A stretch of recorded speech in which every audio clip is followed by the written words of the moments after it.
Amém, queridos? Graça e paz. Aleluia, queridos.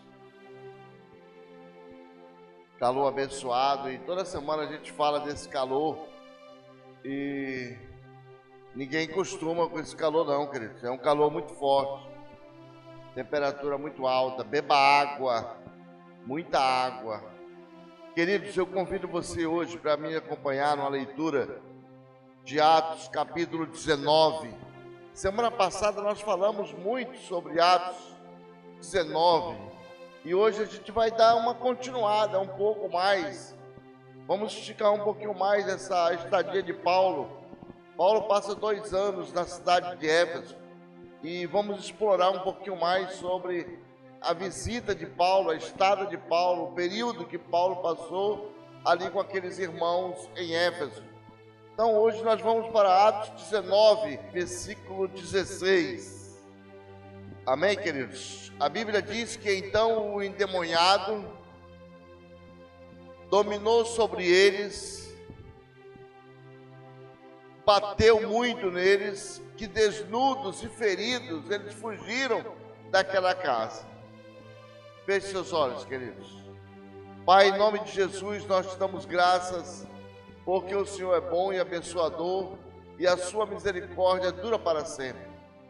Deus, planta essa semente no nosso coração, e que ela venha dar o fruto na estação correta. É a nossa oração, no nome do Senhor Jesus. Amém. Poder sentar, queridos. Sei que está quente, nós não vamos demorar.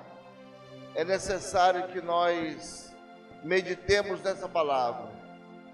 A Bíblia diz que então o endemoniado dominou sobre eles e os agrediu, e desnudos e feridos, eles fugiram daquela casa. Eles, quem, pastor França? Ali uma equipe de homens, obreiros, de judeus, que resolveram expulsar demônios em nome do apóstolo Paulo. Obreiros ali que viam os prodígios e maravilhas que o Senhor operava ali através do apóstolo Paulo. Então eles resolveram também participar desse exorcismo. E a Bíblia diz que eles foram envergonhados, queridos. Paulo, ele inicia na cidade de Éfeso, ali já encontrando uma turma de pessoas, e ele pergunta para aquele pessoal: vocês já foram batizados? E eles disseram: já foram batizados no Espírito Santo? E eles disseram: nós nem sabíamos que havia o Espírito Santo. Então Paulo vai dizer: vocês foram batizados através de quem? Do batismo de João. E Paulo vai dizer que o batismo de João é para o arrependimento, mas viria um que batizaria com fogo, e ele se refere ao Espírito Santo. Então Paulo ora por eles, ensina aquela turma ali, ora por eles, e batiza aqueles homens ali. Aqueles homens se alegram, e uma das evidências das suas conversões, do seu arrependimento, do seu batismo, é a expressão deles falarem em línguas, e se maravilharam do apóstolo Paulo. E muitos ali se converteram. Paulo prega numa sinagoga durante 3 meses, e ali alguns da sinagoga não gostaram muito do apóstolo Paulo, e houve alguns problemas, e Paulo resolveu se retirar e vai para uma escola. Paulo começa ensinando numa escola, queridos. Paulo vai para uma escola próximo dali da sinagoga, uma escola de um cidadão chamado Tirano, e ali a Bíblia diz que ele prega por um bom tempo. Provavelmente, ao expulsarem ele da sinagoga, ele encontrou um camarada e pediu para que arranjasse um cantinho para ele ali falar sobre o Evangelho. E ele fala sobre o Evangelho. e fala bastante tempo, ensina aquele povo, de tal maneira que Paulo realiza prodígios, curas, milagres. A Bíblia vai dizer que até os aventais e as roupas de Paulo, quando eram levadas e passavam pelos doentes, ali os doentes ficavam curados. E um grupo de judeus, filhos de um sacerdote chamado Sebas, então olhando ali o que Paulo fazia, expulsando demônios e na sua caminhada curando enfermos, então eles, mesmo não concordando com o evangelho de Paulo, eles vão ali também expulsar alguns demônios. Sabe aquele cara sem compromisso, mas ele acha bonito a obra. Ele acha legal, ele, poxa, eu acho legal isso aí. Então a Bíblia diz que eles resolveram expulsar alguns demônios em nome de Paulo. O demônio pulou, disse, não, eu conheço Paulo, conheço Jesus, mas eu não conheço vocês. E o demônio se precipitou em cima deles e bateu muito neles, a ponto de rasgar as suas roupas, e eles saíram dali desnudos, fugindo, correndo. Porque o Evangelho, queridos, não é uma palavra mágica, não, é uma vida. É o que a gente sempre prega, fala para todos. O Evangelho não é uma palavra mágica, que você chega ali, eu ordeno, eu decido, eu quero, eu faço, eu sou, eu exijo, eu peço. Não é uma palavra mágica. O Evangelho é uma vida com Deus. E a prova são esses 7 homens, filhos de um sacerdote, que tentaram expulsar o demônio de um cidadão. E o cidadão lá endemoniado disse, olha, eu conheço Paulo, conheço Jesus, mas eu não conheço vocês. E ali houve muita peia, querido, peia mesmo. Tem um amigo meu que ele diz, cara, para expulsar o demônio, você tem que estar preparado. E tem que estar preparado mesmo. Que o demônio é sujo. O demônio, ele envergonha o indivíduo. Ele é sujo, ele é audacioso, petulante, desrespeitador, e ele não está nem aí para crente, ele esnoba. Então você tem que estar com a vida mesmo no altar, você tem que estar com a intimidade com Deus atualizada, queridos, ou seja, vida cristã em dia com Deus. Não dá para peitar o demônio, desafiar o demônio de qualquer maneira, não funciona assim, porque não é uma palavra mágica, é uma vida, é toda uma vida com Deus. Mas existem muitas pessoas que ainda acham que esse ato de você expulsar o demônio, ele é uma palavra mágica, uma simples palavra, onde você brinca, onde você entrevista o demônio, onde você faz uma série de show, mas isso não procede de Deus. Não é o demônio que está ali. Não é verdadeiramente o demônio, não é verdadeiramente alguém que quer expulsar o demônio. Jesus, ele, ao chegar naquela cidade de Gadara, a Bíblia diz que o demônio percebeu que havia alguém diferente naquele local. E despertou no demônio ali uma curiosidade. Ele foi até aos pés de Jesus e perguntou para ele: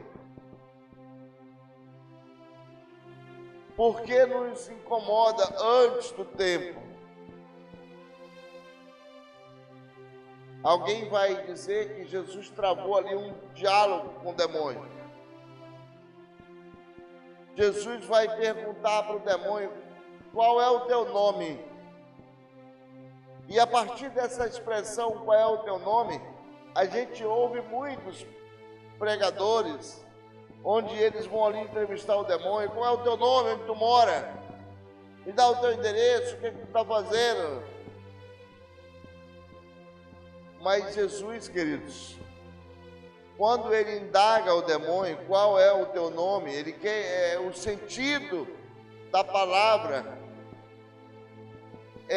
Quem é tu na fila do pão para tentar dialogar comigo? Foi isso que Jesus quis dizer para ele. Quem é tu, cara,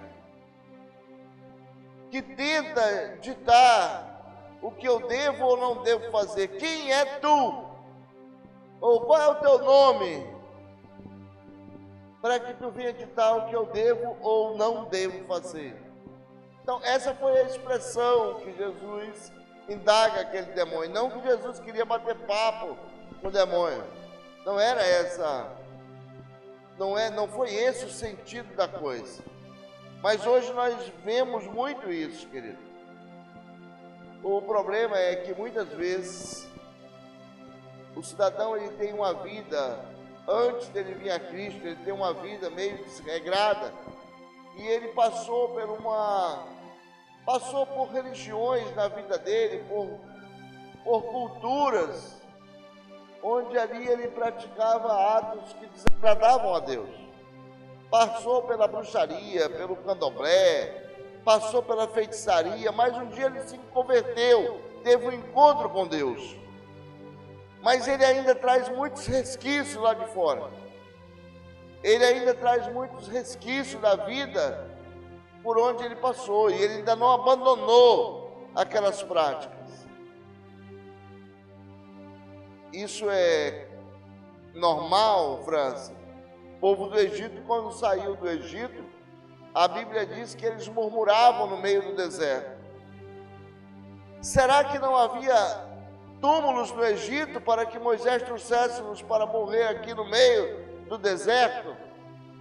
Então, por alguns momentos, eles sentiam saudade do Egito. Quando faltou pão, eles disseram: será que não havia comida no Egito para que nós viéssemos morrer aqui no deserto? Então o Senhor fez descer o maná do céu. Sentiram sede e eles reclamavam de novo: será que não havia água no Nilo? Será que o Nilo estava secando igual o Amazonas aí está secando para que nós viemos morrer aqui no deserto? E Moisés já estava muito entristecido com aquela turma. Da mesma forma, queridos, o indivíduo, quando ele se converte, ele sente saudade de muita coisa lá fora, muita coisa, e ele tenta trazer alguma daquelas coisas para dentro da igreja. Ele tenta trazer algumas presepadas para dentro da igreja, resquícios de feitiçaria ele carrega com ele não abandona ali não. França, mas é o homem de Deus. Raquel também era, mas levou os ídolos do seu pai Labão. Ela era apegada aos ídolos, tanto que quando Labão faz uma vasculha dentro do acampamento, ele não encontra, ela esconde os ídolos do seu pai Labão. Jacó fica muito furioso, muito estressado, diz: olha, que esse indivíduo que carrega esses teus ídolos, Labão, ele venha a morrer se estiver aqui no nosso meio. E logo Raquel no caminho, queridos, ela não resiste e ela morre. Carregava resquícios da idolatria.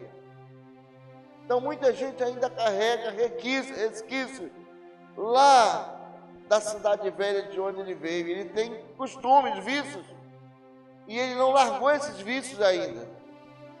Ele já aceitou o Senhor já perdoou, já esqueceu o pecado dele, mas ele ainda não foi sarado, porque ele ainda carrega muitos resquícios da vida por onde ele andou. E ele quer combinar esse jogo de coisas velhas com coisas novas, e isso dá uma bomba, dá uma confusão terrível. E ele precisa abrir mão dessas coisas. aqueles 7 homens, eles admiravam muito Paulo, mas eles não queriam seguir com Paulo, queriam confusão com Paulo, mas eles queriam praticar aquilo que Paulo praticava. Eles queriam ter autoridade para curar, para expulsar demônios, e começaram a expulsando demônios, mas infelizmente ou felizmente não deu certo. Eles foram espancados e entenderam que não funcionava daquela maneira. Então hoje, queridos, no meio da igreja, e quando eu digo igreja, no meio da comunidade cristã de base, ainda existe muita gente que trouxe resquício do mundo para dentro e ele não se libertou, e ele precisa se libertar disso aí. Precisa abrir mão dessas coisas, para que ele seja sarado, para que ele seja curado e liberto. Ele precisa abrir mão dessa cultura que ele traz aí. E são vícios muito perigosos, e ele encontra outros vícios na igreja, e ele progride, e ele cresce, e ele acha que está tudo bem, ele cresce. E ao crescer na igreja, ele consegue autoridade, e ele vai crescendo, e vai aprendendo com outros, e vai aprendendo alguns vícios que a gente precisa ensinar que está errado. E quando ele se torna um líder na igreja, ele acha que ele é um líder de uma empresa, ele é um líder de alguma coisa, ele se torna um líder dentro de uma igreja, ele tenta massacrar os outros irmãos. E ele ainda ameaça, ele chora, ai de ti que toque no ungido do Senhor. E o irmão já fica logo com medo, diz, mas o que é isso, hein? Aí ele encontra outro irmão diz, olha, cuidado, se tu maltratar o irmão aí, tu está lascado, tu está quebrado. E depois que ele consegue se libertar desse monte de farisaísmo, de tranqueira, ele vai descobrir que não existe o ungido do Senhor. O ungido do Senhor eram os reis lá do Velho Testamento, queridos. E Cristo foi aquele que veio como o ungido do Senhor, o enviado. Depois não teve mais nenhum ungido. Mas a galera carrega essa tradição. Não, fulano agora é ungido. E aí daquele que toca nele. Tem isso, querido. Isso aí é feitiçaria. Isso aí é ilusão que plantaram na cabeça e ele consegue caminhar com isso aí. E tem pessoas que ele leva a vida dele nesse padrão. Não tem esse papo de ungido do Senhor. Todos nós, a Bíblia diz que o véu se rasgou de cima a baixo. E todos nós agora somos um sacerdócio com Cristo. Todos nós. Não tem mais esse papo de que o fulano é ungido. Aqui não tem a unção, todos são. Não tem esse papo, a unção, pastor, não, todos são. Isso são resquícios que ele aprende lá no mundo. E às vezes ele encontra a tia falando, a tiazinha magrinha, uma senhora de idade, ela vai lá e grita, sapateia e pula, ela diz, ai de ti se tu tocar no ungido. E você tem que ter paciência para ensinar a tiazinha que o ungido foi Cristo. E nem por isso ele se vestiu com essa capa e disse, olha, eu já não vos chamo mais de servos, porque o servo não sabe o que faz o seu Senhor. Mas de hoje em diante eu chamo vocês de amigos. Eu chamo vocês de amigos, e não o contrário. Eu chamo vocês de amigos. Jesus travou ali uma amizade com eles. É assim que funciona, queridos. E você vai começar a descobrir um monte de vícios que tem dentro de uma estrutura religiosa. Cara, pastor, todo esse tempo todo aí, eu já vi falar isso várias vezes, mas eu achava que isso era normal. Não é normal, queridos. Isso é falta de conhecimento bíblico, falta de intimidade com a palavra. No dia que você conhecer a palavra vai libertar você. Vai libertar você. E você vai se sentir mais leve para adorar o Senhor, sair daquele jugo pesado. O camarada disse: pastor, eu estou vindo para cá porque eu estava numa igreja, o pastor me disciplinou em 360 anos, pastor. Nem vou viver isso tudo. A pena foi muito pesada. O indivíduo quer sair da igreja. E o pastor disse: se tu sair, tu vai sair debaixo de maldição. E aí ele se treme todinho. Eu disse: e agora, o que eu faço, meu irmão? Não tem maldição, queridos. Não existe isso. Isso é só na cabeça dele e do pastor. Não tem esse papo de maldição. Não funciona dessa maneira. Isso aí é feitiçaria. E está minando a mente dele. Paulo já resolveu isso lá em Atos 19. Isso é feitiçaria, queridos. Colocaram na cabeça dele. E ele fica com a cabeça minada ali. Mas eu ouvi falar, pastor. Parece que eu vi escrito. Não tem escrito em canto nenhum, meu irmão. Não está escrito. Você vem adorar o Senhor, prestar um culto a Deus, porque o Senhor, antes que você pensasse em vir, Ele já te preparava. Você veio pela misericórdia do Senhor, não foi negócio de maldição ou temor, ou que você vai ser fulminado. Não existe isso. Acabar com essa arrumação. Falta de conhecimento, queridos. Olha, se tu não entregar o teu dízimo, tu tá lascado. O gafanhoto vai furar lá, o gafanhoto não vai furar nada, querido. Porque tu já foi lavado e remido pelo sangue de Jesus. Ele pagou um preço muito alto por ti. E a regra hoje é generosidade. Essa é a regra. Jesus, Ele te ama, querido. Independentemente de você entregar ou não dízimo, Ele não está nem aí para dízimo. Agora, nós como cristãos, sim, devemos ser generosos com a obra do Senhor.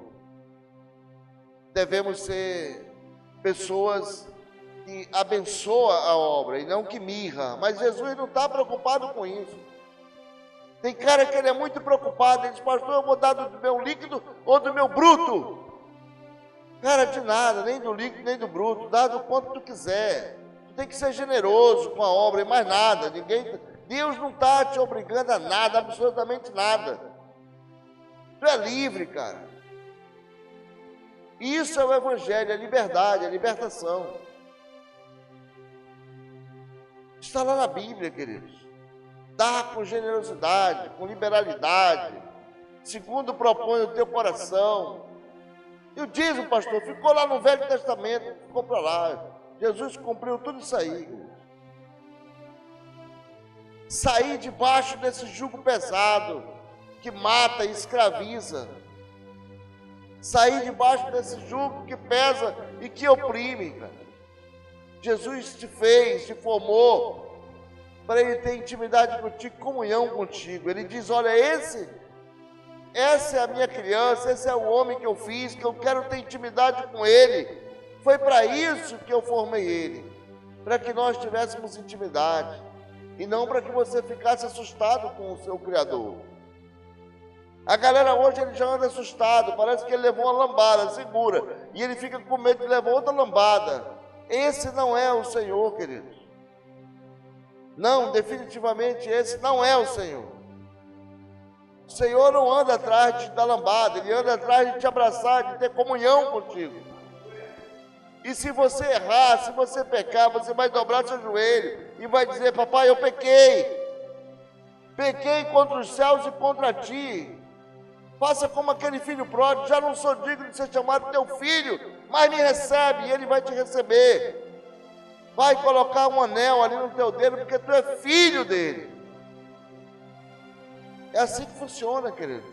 Mas alguém plantou alguma coisa estranha na tua cabeça, olha, tu vai te lascar todinho se tu fizer isso. O Senhor vai te dar uma lampada segura, tu vai te acabar lá na frente. E o cara já sai meio temeroso, já sai meio zonzo. E esse não é o Deus que te criou, que te formou, queridos. Deus quer ter comunhão contigo, Ele não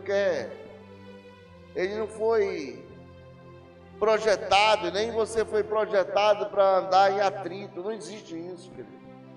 Você não foi feito para lambar, para pegar peia. O Senhor te fez para vocês andarem em comunhão, querido. E a Bíblia diz que se tu pecar, tu tem um advogado diante do Pai. E fim de conversa, não tem esse papo de que o Senhor vai me castigar, não tem isso. O inimigo desse século é Satanás, esse sim. Ele anda em derredor, tentando tragar um, e não Deus. Ele anda tentando tragar um, queridos. Anda em derredor e não dorme. Mas Deus não tem nada a ver com isso, não. Ah, Deus vai te castigar, cara. Não, isso é feitiçaria, cara. Botaram isso na tua cabeça, isso é feitiçaria. Isso aí é contra os princípios do Senhor. E a igreja está cheia desse tipo de mania, de vício, onde o cara te faz um medo, ele te proporciona, te lança um medo. Te lança um medo para tentar minar a tua mente, mas não foi esse o projeto de Deus para a nossa vida. O projeto do Senhor foi liberdade, libertar o indivíduo. Você vem ao Senhor porque antes Ele já te chamava, Ele já te conhecia. Não foi você que escolheu Ele, mas Ele te escolheu. Essa é a comunhão perfeita que o Senhor quer com você. Então, tirar esse medo que colocaram em cima de você, esse terror.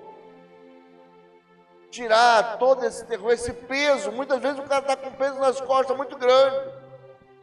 Tirar esse peso das costas. Deus quer ter comunhão contigo. E se você está sofrendo, a Bíblia diz que você...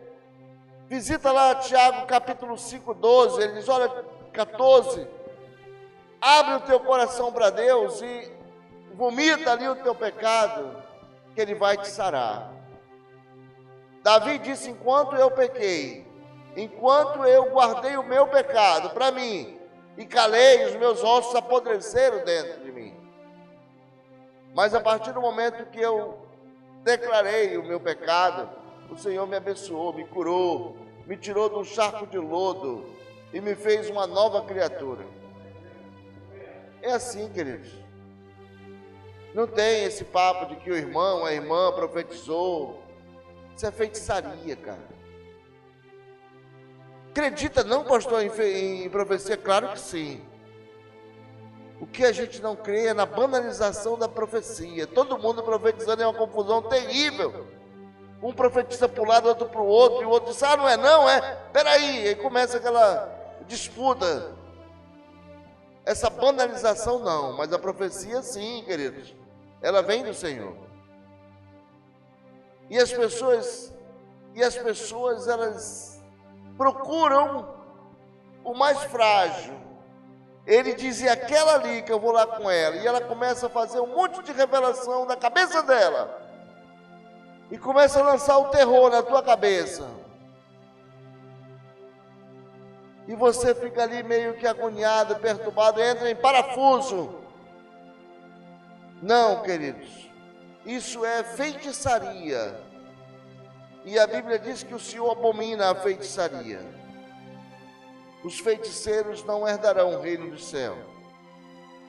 Os adivinhos, os prognosticadores, eles estão fora do reino dos céus. O Senhor não faz terror na tua cabeça. Não. Isso é coisa de feiticeiro. O Senhor te ama. Ele pagou um preço muito alto por ti. Não foi à toa que Ele morreu na cruz por você, querido. Se ele gostasse de fazer terror, ele tinha pulado da cruz. Mas ele ficou lá até o final, para que você tivesse vida eterna, junto conosco. Então, nada de terror. Pastor, eu achava que era assim. Não, querido. Isso é falta de sabedoria. Falta de sabedoria. E nós podemos mudar essa chave quando nós começamos a ter mais intimidade com Deus. Aqueles homens lá eram 7 sacerdotes, 7 filhos de sacerdotes. Iniciaram a vida cristã deles de forma errada, expulsando o demônio em nome de Paulo. O demônio não sai em nome de Paulo. O demônio sai em nome de Jesus, queridos. Em nome de Jesus, por pessoas que vivem uma vida com Jesus. E viver uma vida com Jesus, queridos, é produzir os frutos do Espírito Santo. Amor, paz, alegria, fidelidade, benignidade e por aí vai. Aí você encontra uma pessoa, o irmão, 30 anos de casa, cuspindo fogo, mastigando prego. Quais são os frutos do Espírito Santo, irmão? Não tem. Não tem condições, queridos. Não há possibilidade. Mas o irmão profetiza, o irmão da camalhota, da salto mortal, mas profetiza, mas dons do Espírito não tem ainda. Não tem nenhum, mas vai ter. Quando ninguém sabe. Paz do Senhor, mano. Paz do Senhor, irmão. Cadê o fruto, irmão, do Espírito Santo? A gente precisa se ligar, queridos. Tem que muita misericórdia de Deus, pedir muita misericórdia de Deus, muita leitura, muita intimidade com Deus. Senhor, abre aqui a minha mente, Senhor, abre a cabeça que bota sabedoria, discernimento, Pai.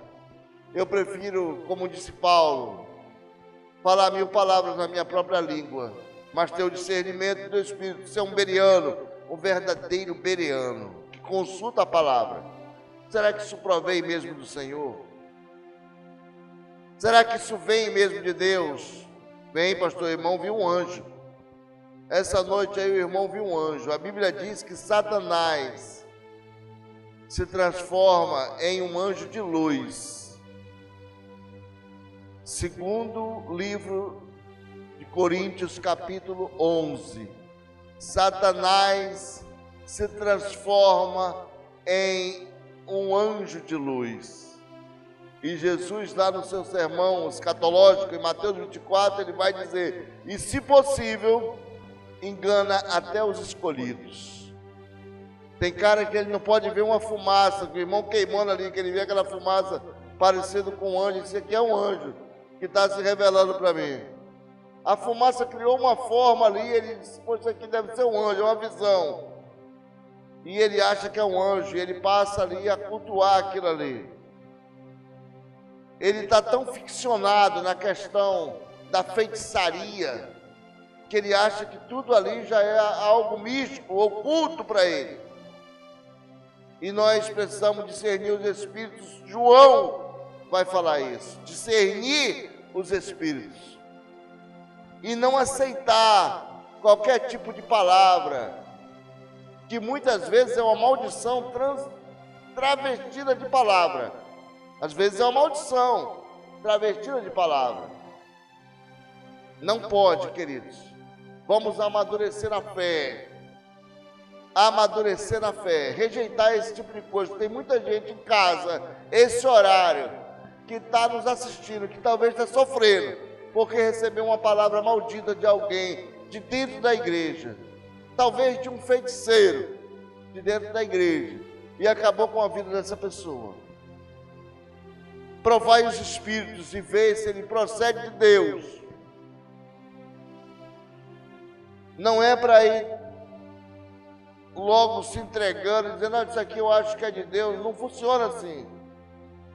Josué, quando viu aquele homem, ele caiu em terra e perguntou para ele: tu é dos nossos ou tu é contra os nossos? E ele segurou logo a espada.